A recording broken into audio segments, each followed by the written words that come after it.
Hello, it is Pixel Weekly, back with another video. This time I'm going to be reviewing an HP 15 notebook. Back when I bought this laptop, it was 230 USD, and I actually got it for only 200 USD. I haven't seen this laptop in any stores anymore, but I have seen it online. It has 4 gigs of RAM, a 500 gig hard drive, 1.0 GHz processor, and runs Windows 10. As far as I know, black is the only color it comes in. This is my main laptop. I got it back in 2014. You might remember it from my What's in My Tech Bag video. This laptop is surprisingly good quality from HP, especially at this price point. It feels rugged and is pretty lightweight. It has a 15-point screen with a resolution of 1366 by 768. And while not being full HD, it is still completely usable on a regular basis.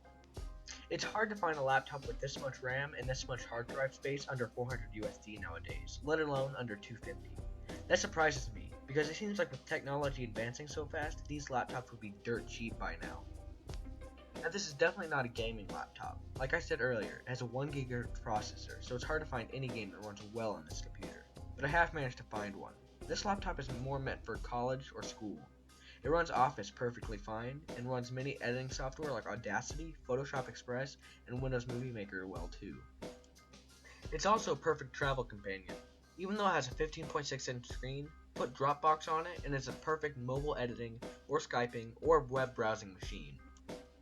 It has 3 USB 2.0 ports, a full-size HDMI port, an SD card reader, an audio jack, and an Ethernet port.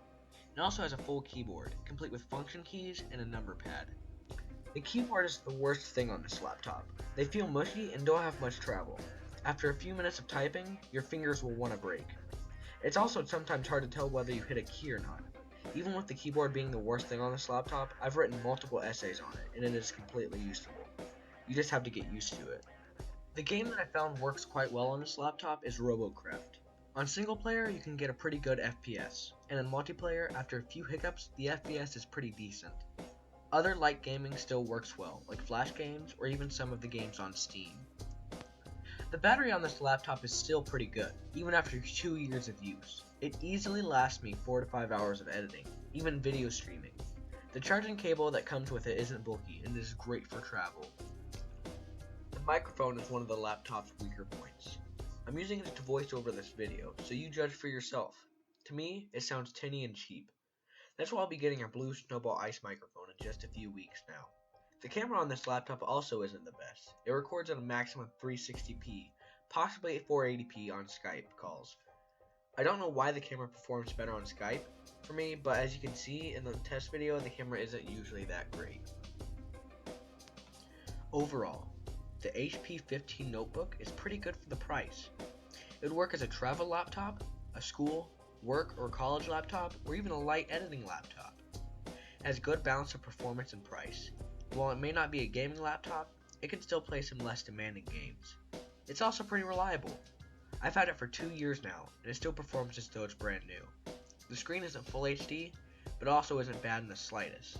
The only bad things about this laptop are the camera, microphone, and keyboard. I highly suggest this laptop if you're a first-time buyer, or just want a cheap Windows machine. It's been great for me, and while I still do recommend bigger, better laptops, you cannot beat the price for this one. Thanks for watching. I hope you enjoyed. Leave any comments down below and make sure to do your research. What might be good for me could be terrible for you. Make sure to subscribe and stay tuned for more Pixel Weekly.